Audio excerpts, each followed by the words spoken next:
Le Seigneur nous appelle, le Seigneur nous rassemble, le Seigneur nous unit, il est présent parmi nous. Et c'est dans sa joie et sa paix que je vous souhaite la bienvenue à vous tous. Voilà, donc pour aujourd'hui, j'ai choisi deux épisodes dans Matthieu 8, les versets 23 à 27. C'est la tempête apaisée. Et ensuite, ce sera Matthieu 14, le verset 22 à 33, c'est la marche sur les eaux. Jésus marchant sur les eaux.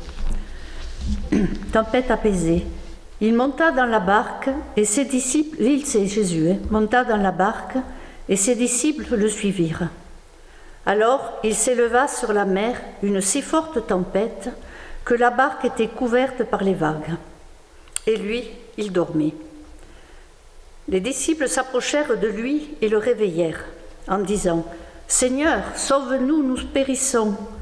Il leur dit « Pourquoi avez-vous peur, gens de peu de foi ?»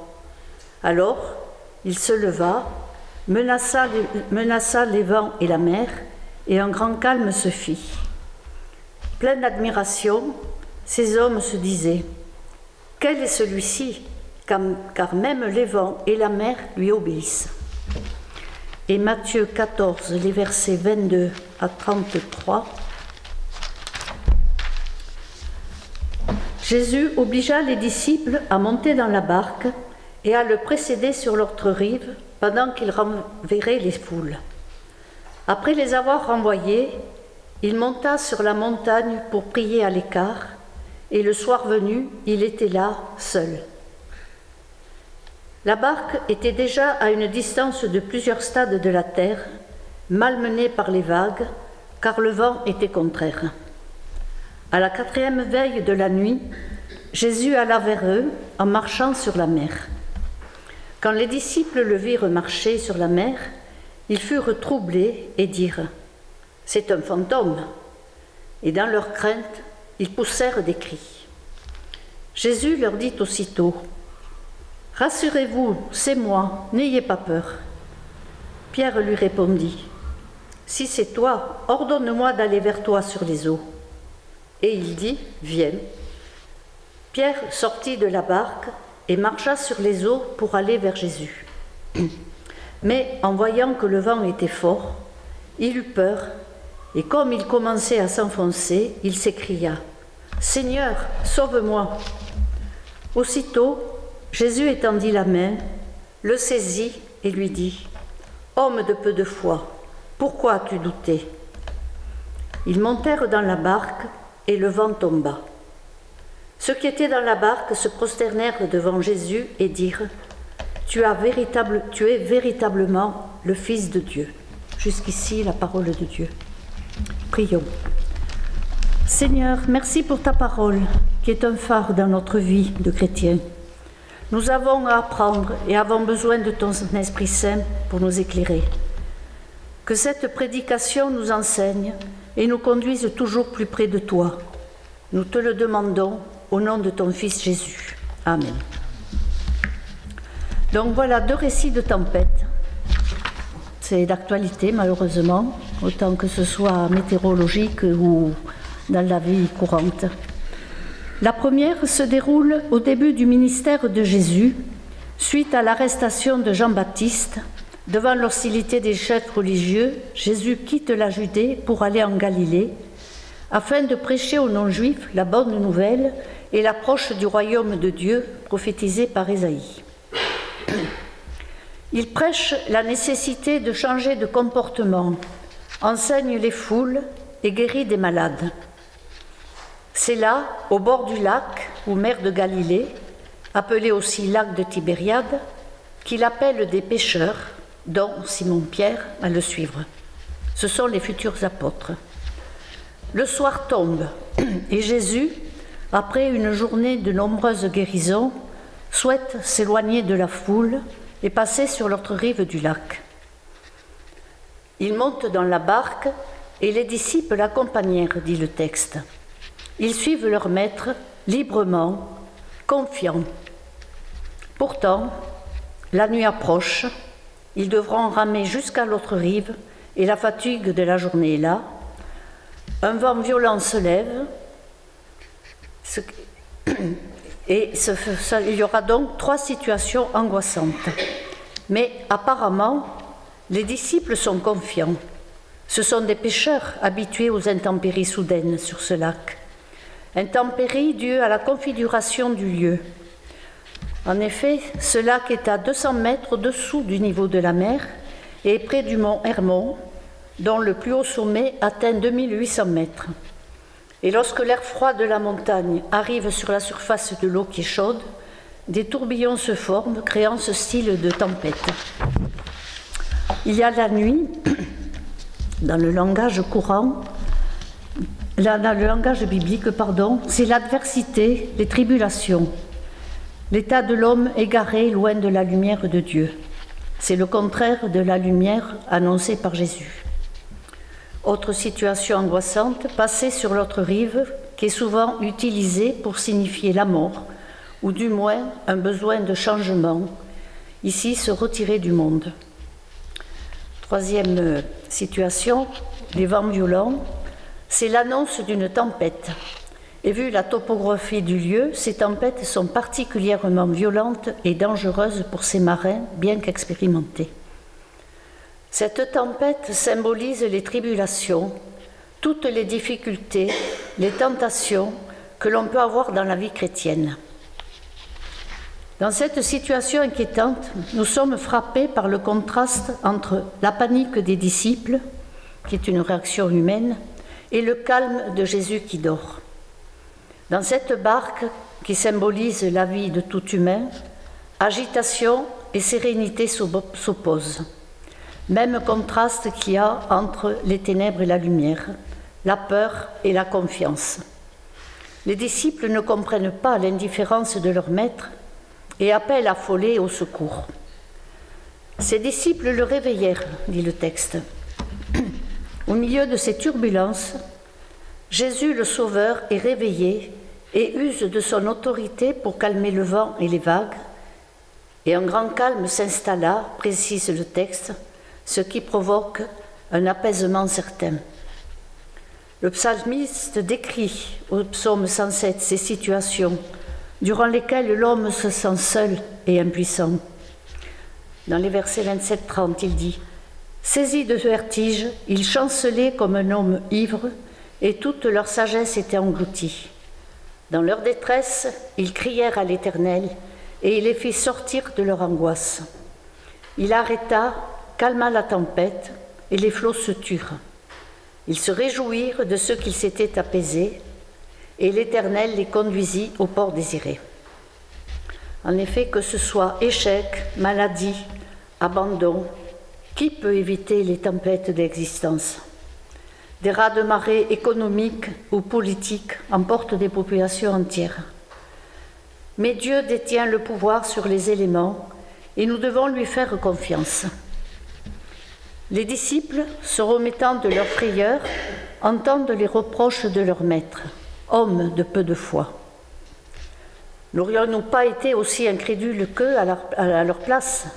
Comment réagirons-nous devant les difficultés de la vie? Comme eux, c'est l'angoisse. Pourtant, ils avaient suivi Jésus depuis quelque temps. Ils avaient assisté aux miracles, aux guérisons accomplies par leur maître et entendu les paraboles. Mais les disciples ont encore besoin de grandir dans leur foi. Ils viennent d'assister à un miracle, non sur des humains, ce qu'ils avaient vu jusqu'à présent, mais sur les éléments naturels, et cette autorité sur les éléments naturels les interpelle, d'où une crainte dans le sens de respect qui les submerge. Et à tel point qu'ils disent « Qui est cet homme capable de calmer une tempête ?» En effet, seul Dieu a ce pouvoir, ce qui nous rend bien humbles. Dans son intervention, Jésus ouvre les yeux de ses disciples, tout comme les Israélites ont craint l'Éternel en voyant par quelle main puissante il avait agi lors du passage de la mer Rouge, qu'on trouve dans le Exode numéro 14. Les disciples réagissent de même, et ce sauvetage est l'espérance du salut. L'Éternel a libéré son peuple de l'esclavage, Jésus offre à ses disciples une liberté nouvelle. C'est une véritable conversion. Nous passons au deuxième passage, à la deuxième traversée. Ces pauvres disciples vont donc affronter une deuxième tempête. Jésus ne les épargne pas. C'est la fin du ministère de Jésus. Il a appris la mort de son cousin Jean-Baptiste, car l'opposition grandit. Dans l'évangile de Marc, le texte commence par « aussitôt après ». Le temps presse. En effet, 2 chapitres plus loin, Jésus va leur annoncer sa mort et sa résurrection. Nous sommes au même endroit, lac de Tibériade, avec les mêmes personnes. Mais si les disciples avaient accompagné librement Jésus dans le premier récit, ici, ils ont eu ordre de la part du Maître de monter dans la barque pour passer de l'autre côté du lac, mais sans lui. Jésus ne les accompagne pas. Les disciples obéissent, même s'ils ne comprennent pas forcément. C'est bien un signe de confiance envers leur Maître, car ils doivent se souvenir de la tempête précédente. Jésus a besoin d'être seul. Il renvoie la foule et se retire sur une colline pour prier. Ce n'est plus le sommeil paisible de la première traversée. Jésus pense à son cousin qui vient d'être décapité et sait ce qui se prépare contre lui. Jésus, absent, les disciples sont seuls pour affronter les fortes vagues et lutter contre la violence du vent. Donc, ils luttent avec leurs moyens. Mais la peur les saisit lorsqu'ils voient sur l'eau ce qu'ils pensent être un fantôme, un extraterrestre, dirions-nous de nos jours. Ils n'ont pas appelé pour être secourus, mais c'est Jésus lui-même qui vient à eux et les rassure. « N'ayez pas peur, dit-il. » Cette exhortation à la confiance s'adresse à tout croyant. Et Jésus rajoute par rapport au texte précédent, « C'est moi ». Il se présente, plus exactement, se révèle, comme Dieu se révéla à Moïse dans l'épisode du buisson ardent. « Je suis celui qui suis », avait-il dit, pour que ses disciples n'aient plus à douter. C'est alors que Pierre réagit aussitôt. Jésus l'invite à le rejoindre et Pierre, sûr de lui, s'élance sur les flots et marche comme Jésus sur l'eau. Mais malgré la présence de son maître, la peur le saisit et il envoie un haut secours puissant.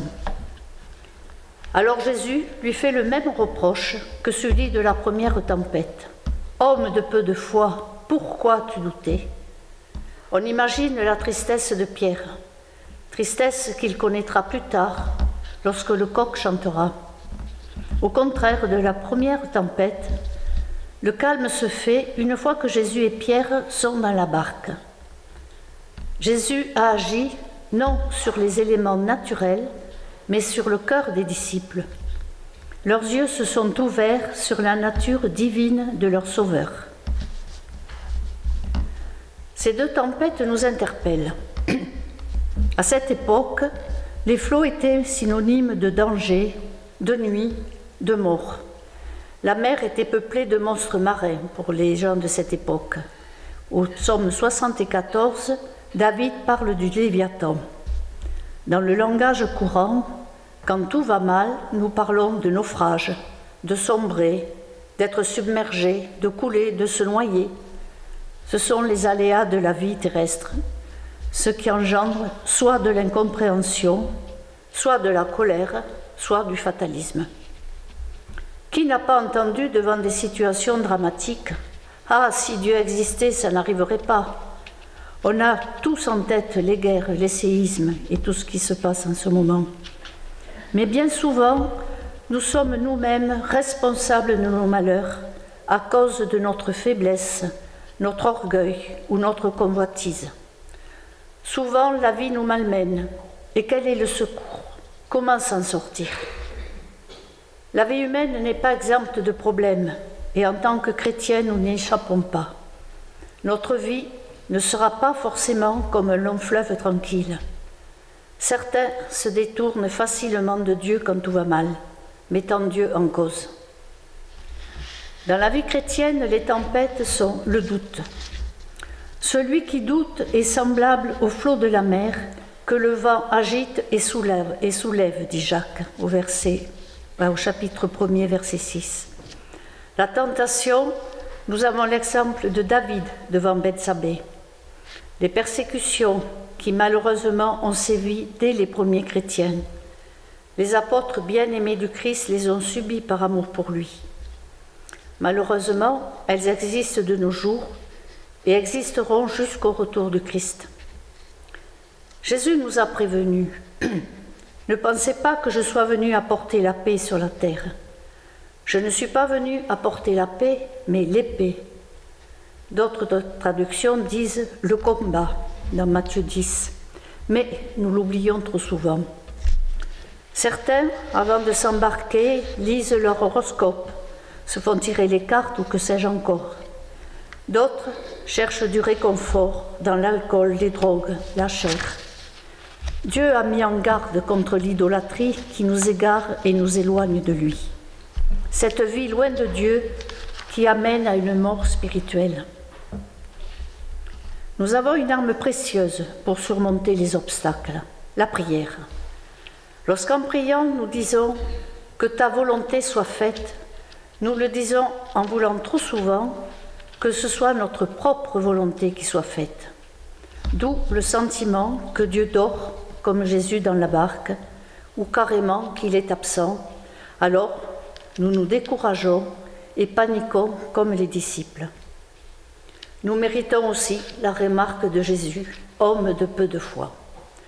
Il a vécu le sacrifice de la croix pour nous sauver. Jésus est bien vivant et agissant dans nos vies, même si nous sommes souvent ballottés d'une rive ténébreuse, celle du monde, à l'autre rive où se trouve sa lumière. Gardons foi et confiance en lui. Et la parole des pas illustre ce comportement. Cette parabole est l'histoire d'un homme en compagnie du Seigneur qui voit du haut d'une falaise des traces de pas sur le sable. 2 paires de pas côte à côte, ses pas et ceux du Seigneur. Au fur et à mesure qu'il suit ces traces, sa vie défile devant lui.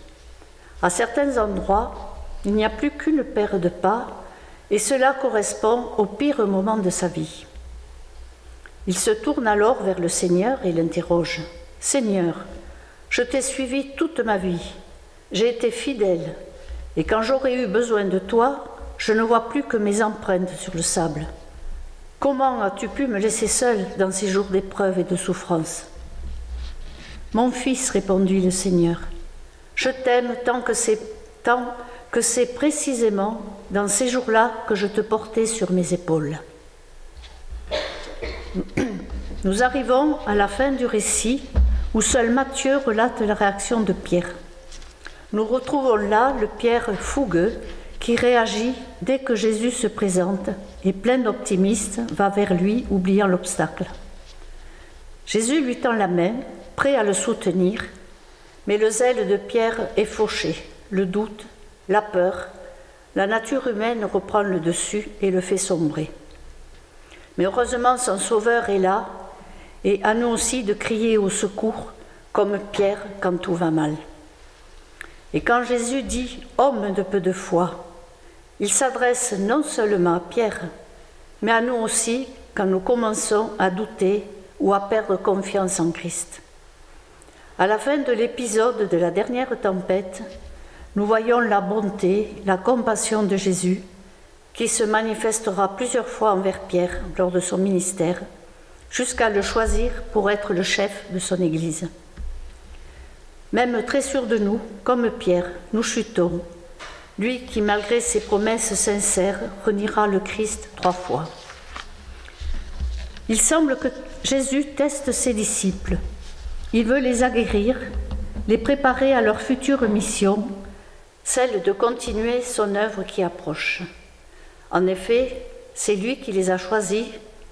Dans l'épisode précédent, il décourage un maître de la loi et un autre admirateur qui voulait le suivre. Dieu a aussi éprouvé Jacob, Job et bien d'autres personnes. Il nous éprouve par amour pour nous faire grandir. Il est le potier et nous sommes l'argile. Ainsi, il nous façonne afin que ces tempêtes ne se terminent pas par des naufrages qui seraient la mort spirituelle, mais par l'apaisement et la totale confiance en notre Sauveur. En marchant sur l'eau, Jésus domine sur le mal. Il est vainqueur sur les puissances des ténèbres. D'ailleurs, le calme se fait quand il est dans la barque. Il n'a pas agi sur la tempête, mais dans le cœur des disciples qui expriment leur foi en disant « Tu es vraiment le Fils de Dieu ». L'apaisement des flots, c'est la paix que Jésus apporte à notre humanité prise dans le flot tumultueux de la vie. Cette tempête doit édifier les disciples. Jésus les prépare à leur future mission d'apôtres, durant laquelle leur foi ne chancellera pas, malgré les persécutions. Ces textes sont des messages de foi et d'espérance, car nous pouvons être sereins. Jésus est avec nous dans la barque, dans notre vie. Et lorsque nous nous éloignons de lui, c'est lui qui vient à nous. C'est lui qui a pris notre humanité pour nous offrir la vie éternelle, le salut, grâce à sa mort sur la croix, et nous inviter à passer sur l'autre bord. Comme dit ce cantique, « Si la mer se déchaîne, si le vent souffle fort, si la barque t'entraîne, n'aie pas peur de la mort. » Il n'a pas dit que tu coulerais, il n'a pas dit que tu sombrerais, il a dit « Allons de l'autre bord », sachant que pour nous, l'autre bord est la vie éternelle. Ces récits nous exhortent à nous tourner toujours plus vers notre Sauveur, afin de gagner l'autre bord, qui est le salut. Je terminerai cette étude par une phrase d'un moine bénédictin, Don Gérard, qui dit « Il faut consentir à la nuit pour apercevoir les étoiles. » Souviens-toi qu'il est écrit dans Juge 6, verset 14, « Va avec la force que tu as, tu n'as que la force que tu as, mais va quand même. » Cette force t'est donnée par celui qui met en mouvement le soleil et les autres étoiles. Elle doit te suffire, elle te suffira. Que le Dieu Tout-Puissant vous bénisse et vous garde. Amen.